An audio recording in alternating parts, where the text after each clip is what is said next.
Oh hey, speaking of Netflix, how amazing have their originals been lately? I think I need to make a video about that. Dumb guys! So the first Netflix original show I'm going to talk about is Luke Cage. And of course I haven't seen it yet, it's not out yet. But I put my hand over the internet and felt the buzz, and the buzz is coming in. I just rewatched the trailer and it got me really excited. My goal is to pump some iron and become as powerful as Luke Cage by the time I watch the show so I can relate. And I think it will have a special meaning with me at that time because I'll be able to relate to somebody that is super strong and invincible by that time. Let's see if I can do it.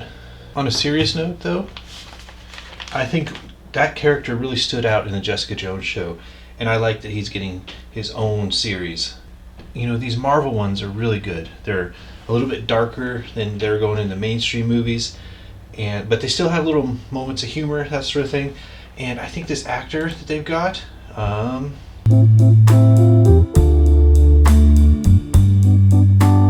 Mike Colter. Mike Colter. You know Mike Colter? I think you might have a future in Hollywood.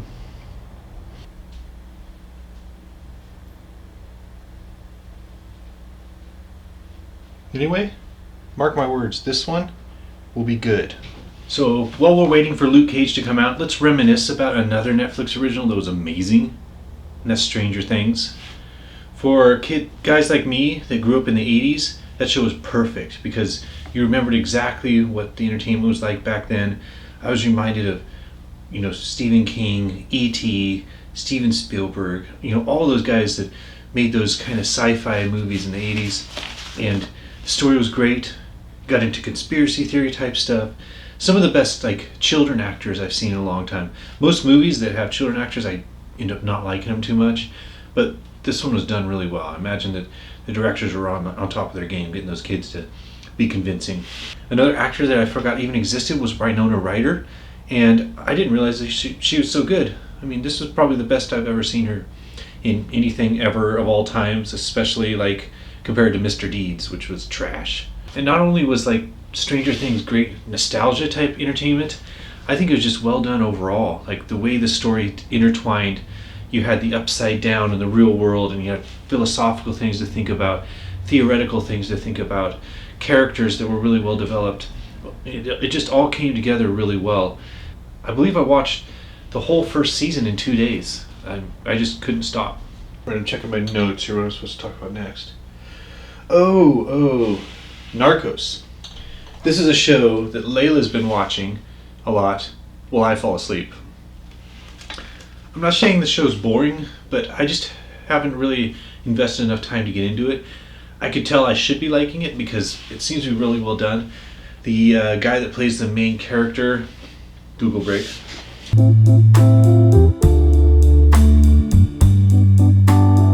And the person I was thinking of was Pablo Escobar, that's the real life guy the show is based on.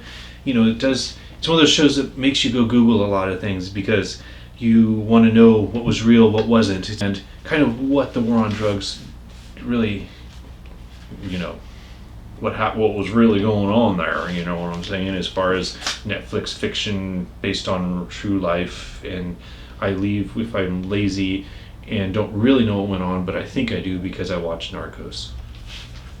But I fell asleep a lot. Make sense? Alright, so that's another episode of What Are Heath and Leila Watching? And mainly I wanted to focus on these Netflix original shows because I think Netflix originals right now are some of the best there are. Another name to throw out there for you is Marco Polo. That's definitely a series worth going and checking out. There's 2 seasons of it sitting up on Netflix, so you're in for a binge watching treat if you haven't seen that yet. Alright? Until next time, tell me what you think of these shows, and if there's any more Netflix originals I should check out other than Full House. I didn't like that one.